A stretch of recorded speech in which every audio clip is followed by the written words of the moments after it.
आई भैया हम singer DK Dinesh अच्छा मघी इंटरटेनमेंट के माध्यम से हमारा पहला होली गाना रिकॉर्ड भइल बा। आप लोग जाई सुनी और हमार गाना के दुलार प्यार दी जा। अच्छा जेकर की भाव बा लागो हौ की होलिया में सगुनमा बनतौगे। अरे जी आए सगुनमा बनतौगे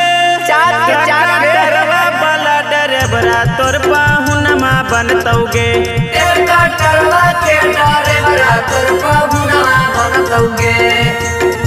लागो हौ की होलिया में सगुनमा बनतौगे। हाँ सगुनमा बनतौगे टरबा के डरे बरा तोर पाहुनमा बनतौगे।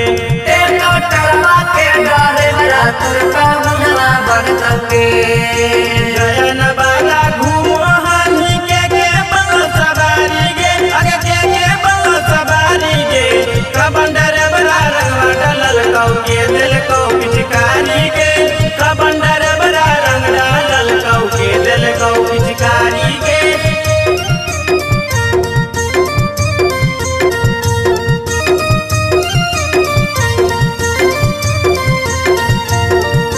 धार के कामरिया तोहर डाल दल कौरंगवा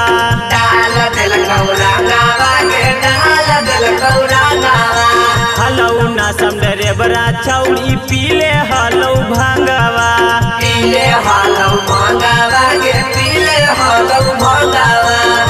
भर होली गाना मगही धुनमा बनतौगे मगही धुनमा बनतौगे। टरबा के डरे बरा तोर पाहुनमा बनतौगे।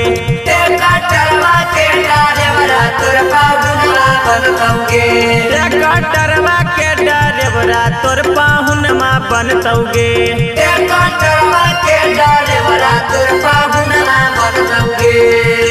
भर फागुन तोरा बोलई तौगे रंगला हंगवा में लगई तौ। भर फागुन तोरा बोलई तौगे रंगला हंगवा में लगई तौ।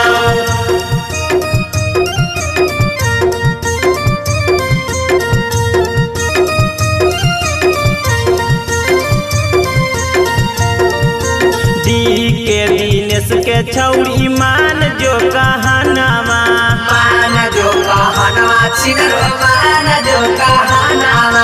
राइटर मिथुनमा छौड़ी रंग तौ तोर खजानामा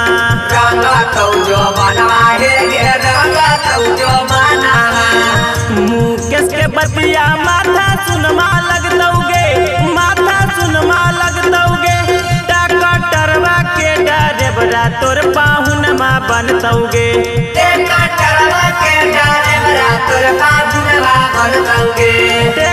टरबा के डरे बरा तोर पाहुनमा बनतौगे।